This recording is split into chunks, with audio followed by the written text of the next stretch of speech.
Om Namo Bhagavate Vasudevaya.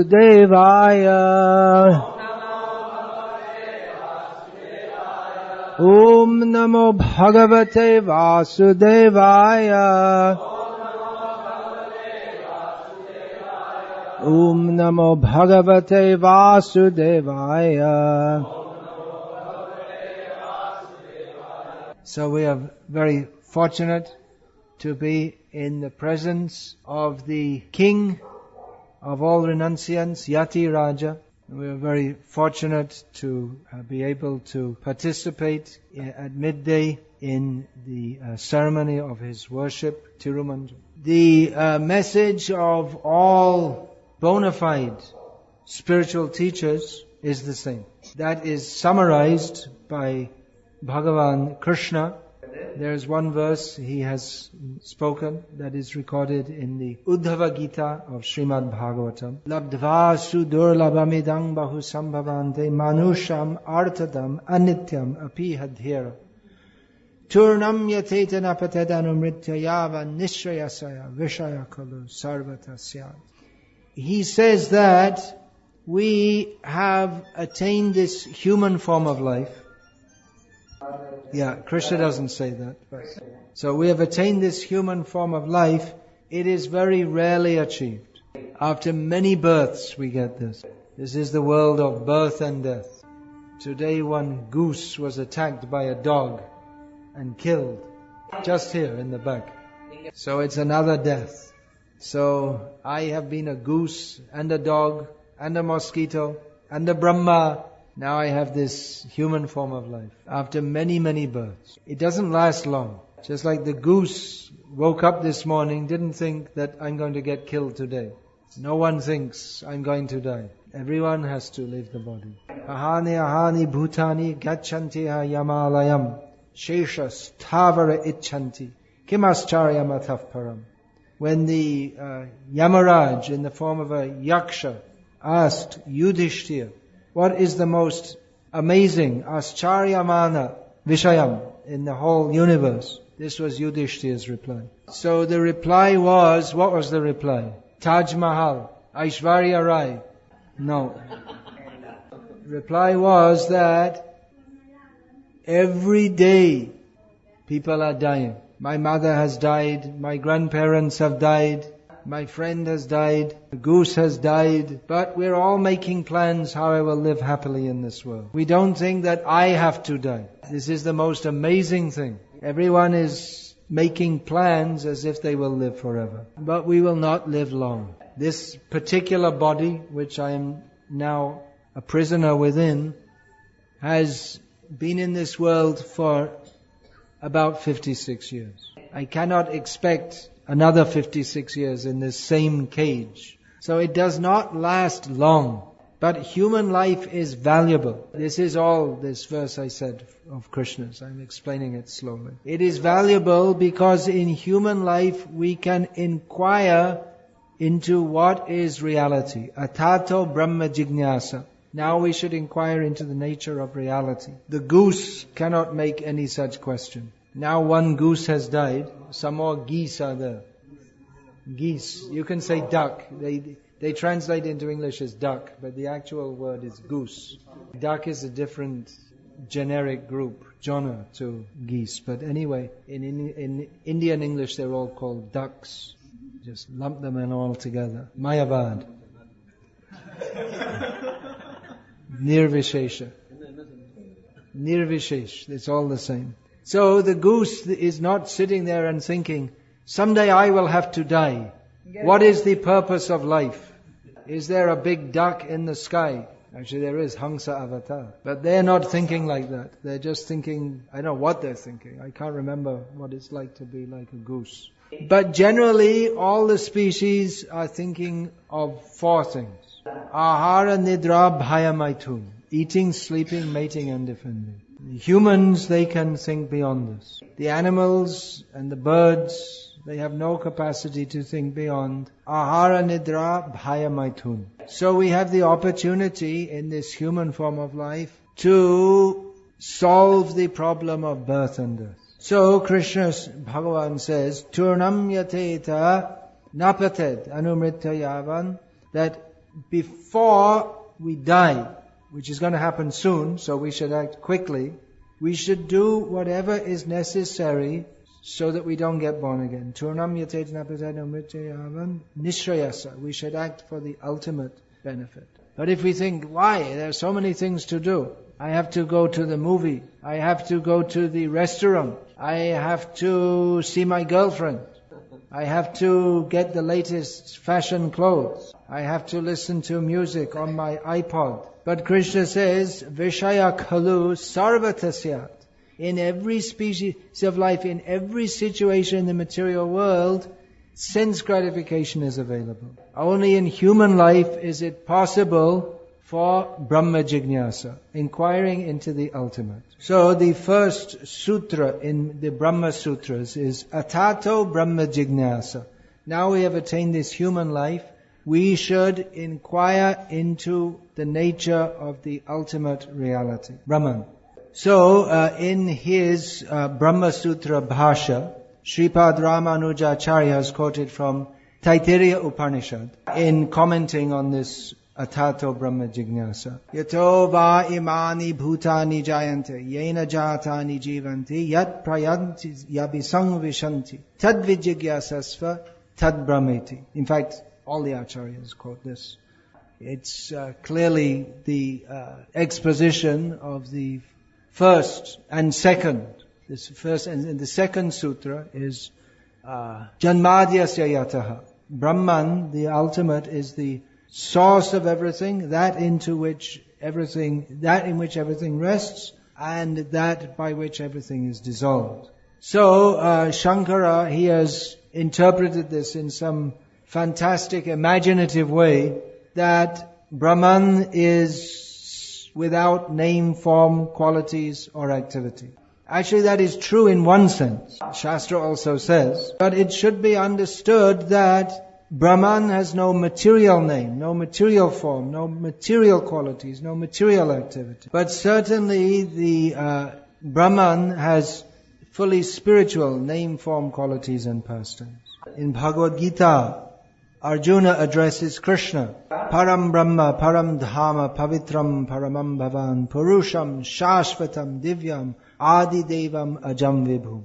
You are, he says, you are Param Brahma, Param Dhama, Pavitram Paramam Bhavan, which means you. Purusha, so Param Brahma, what is that? Purusham Shashvatam Divyam, the eternal, transcendental person. Adi Deva, Ajam Vibhum. So Bhagavan has no material name, but he has unlimited spiritual names. Some of them are collected in the Vishnu Sahasranama. There's 1,000 names. So no ordinary person has 1,000 names. Some ordinary person may have a few names. He has his official name. Then at home, his wife might call him Swami, but I don't think they do anymore. They used to. Then the children will call Appa, or more likely nowadays, Papa. So like this, an ordinary person may have a few names. Vishnu has 1,000 well-known names and unlimited, many unlimited names. Unlimited forms. That doesn't mean that everything and everyone is Vishnu, but he has unlimited spiritual form, unlimited transcendental qualities. Ananta Kalyana Guna Vishishta. He's characterized by his unlimited transcendental beneficial qualities. So his qualities are ananta in two ways, unlimited in two main ways. Means that he has an innumerable number of qualities, and all of his qualities are of such tremendous magnitude. And then his pastimes are unlimited. Especially Krishna, his pastimes are especially charming. There is no difference if we say Vishnu, Narayana, Rama, Krishna, Vamana, Narasimha, but Chaitanya Mahaprabhu and others also, but they have specifically directed their devotion toward Krishna because his pastimes are especially charming. And with Krishna, we can become very close in love. Just like we see Yashoda Mai, she is holding Krishna in her arms. She does not know that he is Bhagavan. Sometimes Krishna showed Yashoda within his mouth is the whole universe. Some boys Krishna was playing with, they complained to her that your boy is eating dirt. If people hear this, they think, how can he be God if he's playing with little boys? That is his transcendental pleasure. So Krishna said, no, I didn't eat dirt. They're just complaining about me because we had a quarrel and now they're making some politics against me. So Yashoda said, all right, open your mouth, let me see. Are they lying or are you lying? So very obedient boy Krishna opened his mouth, and within his mouth Yashoda, she saw dirt. How much dirt? She saw the whole universe. All the bhumirapo nalo vayu, all the dirt in the whole universe. All the planets, mountains, rivers. She also saw herself looking in Krishna's mouth. She became bewildered. What's going on? So she told Krishna, all right, shut your mouth, don't do it again. So these are Krishna's loving pastime. He plays as if an ordinary child, and his devotees, out of intense love for him, they do not think that he is Bhagavan. And even if he shows that he's Bhagavan by showing the whole universe in his mouth, they cannot imagine how it is possible. That is due to intense love. Therefore Chaitanya Mahaprabhu taught, Aradho Bhagavan Vrajesh Tanaya Tadhama Vrindavanam, that Bhagavan is worshipable. Who is that Bhagavan? Well, there are many names. We could say Narayana, Vishnu, Krishna. But he says, Vrajesha Tanaya, the son of the king of Vrindavan, Nanda Maharaj. He worships Krishna in Vrindavan. And just as Krishna is worshipable, so Vrindavan Dham is also worshipable. And Ramya Kachid Vrajavadhu Vargena Ya Kalpita. The best method of worship of Krishna is that which is followed by the gopis of Vrindavan. Srimad Bhagavatam Pramanam Amalam. Chaitanya Mahaprabhu recognized as the topmost Shastra, Srimad Bhagavatam. Prema Pumarto Mahan. And the topmost benedict, or the topmost goal is to attain Krishna Prem, pure love of Krishna. Sri Chaitanya Mahaprabhu Matamidam Tatradarona Para. And we, as followers of Chaitanya Mahaprabhu, we accept this. This is Chaitanya Mahaprabhu's teaching. So, how is that Prem to be attained? Well, it's not really something to be attained because that is inherent in all of us. Nitya Siddha Krishna Prema Shadha Kabunoi Shravanadi Shuddha Chitte Kariye Udoy. Krishna Prem is the natural characteristic of every living being. Now it is covered, now it is dormant, but by the process of Shravanam, Kirtanam, or Navadha Bhakti, the 9 processes of bhakti, especially hearing and chanting about Krishna, that will be reawakened. Especially Chaitanya Mahaprabhu has promoted the chanting of the holy names of Krishna. Harer Nama, Harer Nama, Harer Nama Eva Kevalam, Kalo Nascheva, Nascheva, Nascheva, Gatiranyatha. Yeah, you can just give them. It's a shortcut method. People are gradually becoming more and more materialistic.